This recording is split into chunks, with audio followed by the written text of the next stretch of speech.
What if the Bible's greatest hidden mystery, a land of unparalleled wealth, the legendary Ophir, was connected to a small country in Southeast Asia? In this video, we'll uncover an astonishing possibility. Could the Philippines be the biblical Ophir, the source of King Solomon's gold and treasures? This is more than a history lesson. It's a journey through ancient trade routes, hidden scriptures, and archaeological clues that could reshape how we see both the Bible and the Philippines today. Did you know that the Philippines is home to some of the purest gold reserves, rare pearls, and exotic hardwoods? Materials eerily similar to the treasures of Ophir described in the Bible? But why hasn't this connection been explored more deeply? And what secrets are still waiting to be uncovered? To bring you this video, I've spent hundreds of hours researching ancient texts, analyzing archaeological findings, and consulting with leading theologians and historians. The result? A story that connects faith, history, and divine mystery in ways you've never seen before. This isn't just another video. It's a chance to explore a theory that could change how we see biblical history and the Philippines' role in it. What if this tropical archipelago is more than just a land of natural beauty, but a piece of God's divine plan? So stay with us, because by the end of this video you might find yourself looking at the Philippines and the Bible in a whole new way. The mystery of Ophir. Is the Philippines the biblical land of gold? Well, as the location of Ophir Mahrum, the legendary land of gold mentioned in the Bible, remained one of history's most captivating mysteries. And what made this place so extraordinary that it provided treasures for King Solomon's temple, the house of God on earth? A biblical puzzle. In the book of Kings, we read a fascinating account of King Solomon's immense wealth. It wasn't just his wisdom that made him legendary, it was also the sheer abundance of gold, gems, and precious materials that adorned the temple of the Lord and his palace. 1 Kings 10:12 tells us that Solomon's fleet brought these treasures from Ophir, a land so rich it became synonymous with divine blessing. But here's the catch. Where exactly is Ophir? For centuries, scholars, explorers, and theologians have scoured the globe, from Africa to India, to uncover the truth. Yet, its precise location has eluded us. A forgotten land rediscovered. Recently, however, the Philippines has emerged as a compelling candidate. Why? Consider the clues. The Philippines is home to some of the purest gold reserves in the world, mined for millennia. Its seas are famous for South Sea pearls, shimmering with unmatched beauty, and its forests produce exquisite hardwoods like Nara, known for durability and vibrant color. These treasures align perfectly with the descriptions of Ophir in the Bible. Could it be that Ophir has been hiding in plain sight all along in this tropical archipelago? When we examine these clues, gold, pearls, and hardwoods, the Philippines seems less like a mere possibility and more like a prime candidate for the land of Ophir. Its natural wealth and geographic position make it a likely source of the treasures that glorified Solomon's temple. But here's the burning question. If the Philippines is Ophir, how could King Solomon's ships thousands of years ago have reached this distant land? And how does this hidden connection tie into God's divine plan? Stay with me.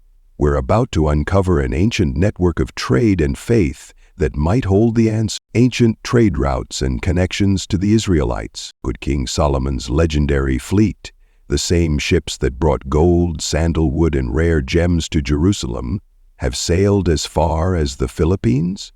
Could the ancient seafarers of Israel have uncovered this tropical land brimming with treasures so magnificent they were fit for the temple of God? But if the ancient world was far more interconnected than we've ever imagined, today we'll explore the ancient trade routes that might reveal a hidden connection between Israel and Southeast Asia. Stay with me. You're about to discover something extraordinary. The monsoon trade route, a global maritime highway. Picture this. Thousands of years ago, long before modern maps and GPS, ancient seafarers relied on the winds and the stars to navigate vast oceans. The monsoon trade route, a natural highway powered by seasonal winds, connected the Red Sea, the Indian Ocean, and Southeast Asia. These winds weren't just random gusts. They were like God's breath, guiding ships across the world's most perilous waters. Now imagine King Solomon's fleet. Massive ships, crafted to endure long voyages, laden with goods destined for Jerusalem. Historical texts describe these fleets navigating through the Red Sea and into the Indian Ocean. Could they have ventured even further, reaching the lush islands of the Philippines? And here's where it gets even more intriguing. Ancient trade records suggest Southeast Asia was already a hub of commerce during Solomon's time. Could this be the missing link between Ophir and the Philippines? Let's turn to the writings of Josephus, a first-century Jewish historian. Josephus boldly claimed that Ophir was located in the distant east, a region teeming with gold and exotic resources. Now consider this.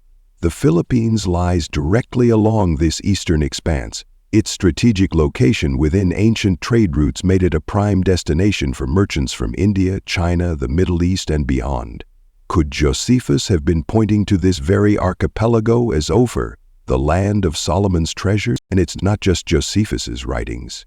Ancient maritime logs from Arab and Persian traders also speak of islands rich in gold and pearls.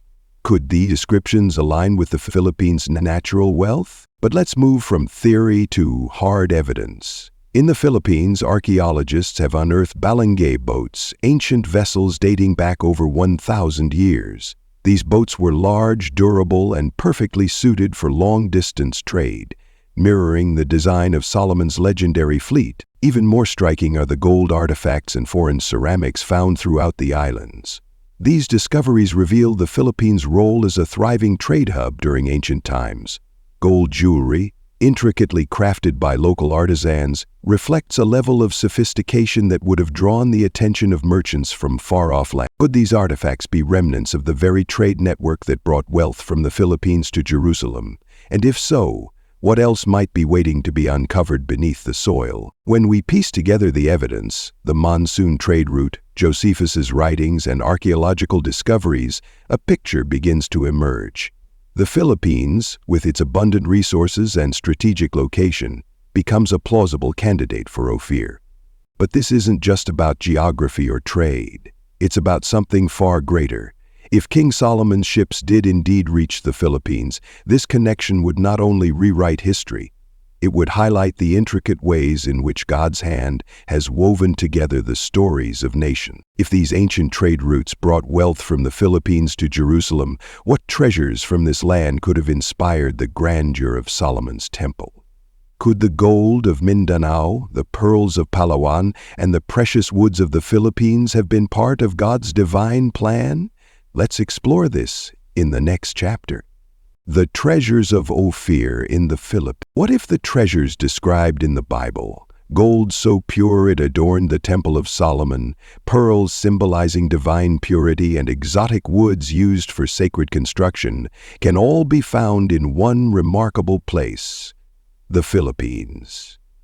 Could this be the true Ophir, the land of untold wealth and divine blessing, the riches that align with Scripture? 1. Gold. The wealth that built the temple. Gold is the lifeblood of Ophir's legend, and the Philippines stands as a beacon of this divine wealth. In the lush mountains of Benguet and Mindanao, natural gold veins run deep, extracted by indigenous Filipinos for thousands of years. These people, long before colonization, crafted gold into intricate jewelry, tools, and ceremonial artifacts. Spanish explorers, upon arriving in the Philippines in the 16th century, were astounded by the abundance of gold, calling it Las Islas del Oro, the Islands of Gold. Now think back to 1 Kings 10:14, where it is written that King Solomon received 420 talents of gold from Ophir each year, equivalent to about 16 tons. Could this biblical gold, so pure and plentiful, have originated from the Philippine mountains? Mini hook. But gold is only the beginning of this mystery. What about the other treasures of Ophir? 2. Pearls, the gems of divine purity. The South Sea pearls from the Philippine waters are renowned as some of the largest and most radiant in the world. These pearls, prized for their beauty, have been sought after for centuries. Pearls hold deep spiritual significance in the Bible, symbolizing purity, wisdom, and divine value. The pristine waters of the Philippines, particularly around Palawan, provide the perfect environment for these natural wonders to flourish. Could these pearls have been among the treasures brought to King Solomon's court? Minihook, gold and pearls paint a picture of wealth. But there's another treasure, one tied to the very fabric of sacred construction. 3. Hardwoods, fit for a king's temple. The Nara tree, the national tree of the Philippines, offers a durable and vibrant hardwood with a reddish hue, reminiscent of the sandalwood described in the Bible. Sandalwood, mentioned in 1 Kings 10, chapter 11, verse 12, was used to create harps, lyres, and sacred furniture for Solomon's temple. Narawood, known for its strength and beauty, has long been used in the Philippines for fine carvings, musical instruments, and even spiritual rituals. Could this tree, native to the Philippines, reflect the qualities of the biblical sandalwood? So far, the evidence seems to fit. But could there be an even deeper reason for why this land is so blessed? The Philippines as a land blessed with divine wealth. The Philippines aligns with the biblical description of Ophir, a land teeming with gold, pearls, and precious woods. These treasures are not mere coincidences, but point to a deeper story of abundance and divine favor. Could this alignment reveal God's hand at work in shaping this land's destiny? What lies beyond the physical treasures? But is this where the story ends? Could the Philippines' riches go beyond physical treasures, connecting its spiritual and cultural legacy to the divine plan laid out in Scripture? Join us as we uncover the deeper spiritual connections in the next segment. Cultural and linguistic parallels to the Bible. Is the Philippines divinely connected? Could the languages, legends, and traditions of the Philippines contain echoes of a long-lost connection to ancient Israel? Could these cultural treasures point to the Philippines as part of God's divine plan? Let's begin with something extraordinary. Language. Did you know that the Tagalog language, spoken by millions in the Philippines, shares surprising similarities with ancient Hebrew? Consider this: the Tagalog word bala, meaning spirit or force, closely resembles the Hebrew word Baal, meaning Lord or Master. Could this linguistic parallel hint at ancient trade, cultural exchanges, or even a shared spiritual heritage? But that's not all. Both Tagalog and Hebrew follow a root-based grammatical system, where words evolve from a common root to express deeper meanings. This unique linguistic structure is rare but powerful, making one wonder, could these similarities be more than coincidence? If even the languages hold traces of shared origins, what other connections might be hiding in plain sight? Now let's step into the world of Philippine mythology. Among the Ayata, one of the oldest indigenous tribes in the Philippines, there's a creation story that will give you chills.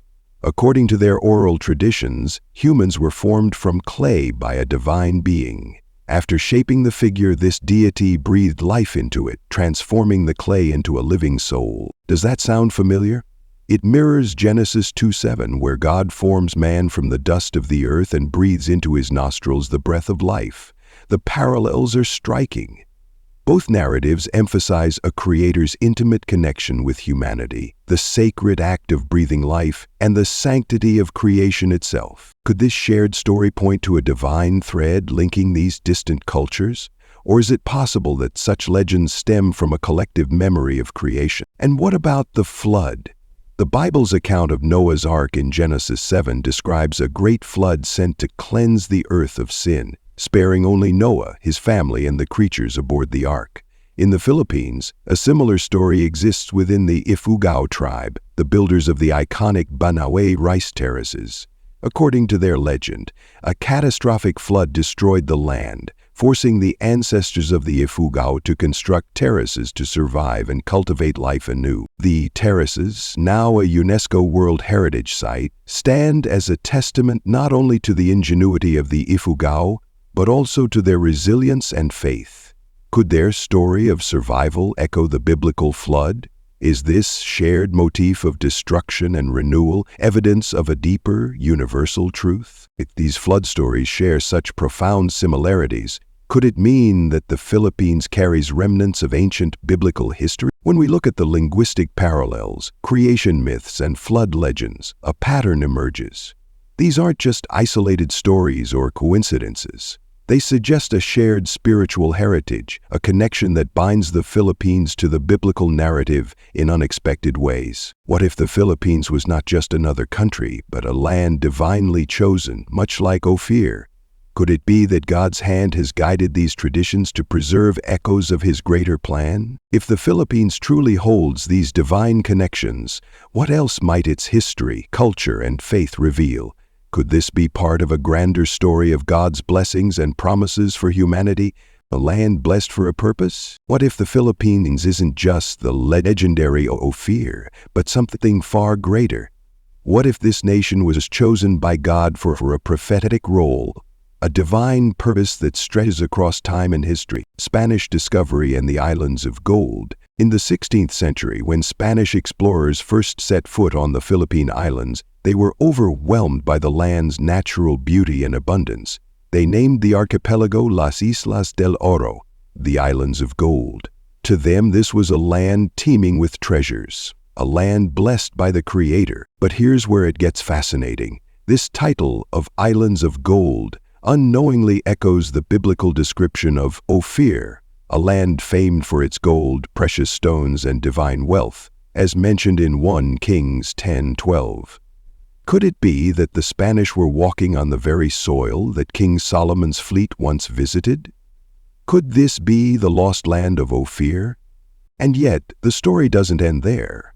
The Philippines' treasures aren't just material, they're spiritual. With over 80% of its population identifying as Christians, the Philippines has become a beacon of faith in Asia. Could this strong Christian foundation and its resilience through centuries of trials point to a prophetic role in God's divine plan, biblical prophecy, and a light for the nations? Let's turn to Isaiah 49:6, where the Lord declares, "I will also make you a light for the nations, that my salvation may reach to the ends of the earth." Think about this for a moment. The Philippines lies at the eastern edge of the globe, often described as the Pearl of the Orient. Could this nation, located at the ends of the earth, be part of this prophecy? A land through which God's light and salvation would shine brightly? Consider its global missionary efforts. Filipino Christians have carried the gospel to places many others cannot reach. Despite being a relatively small nation, the Philippines has become a significant source of faith and hope for the world. This aligns perfectly with Isaiah's vision of a people chosen to spread the message of God's salvation to the ends of the earth, a testament to divine favor. Throughout history, the Philippines has faced colonization, war, natural disasters, and political turmoil. And yet, its people remain steadfast, resilient in faith, united in hope. It's almost as if a divine hand has protected this nation, shaping it through trials, refining it like gold in a furnace. This mirrors the biblical principle that God chooses those who endure hardship to fulfill His greater purpose. Could the Philippines' endurance through centuries of suffering be part of its preparation for a prophetic role in God's eternal story? A land of destiny. The evidence is compelling.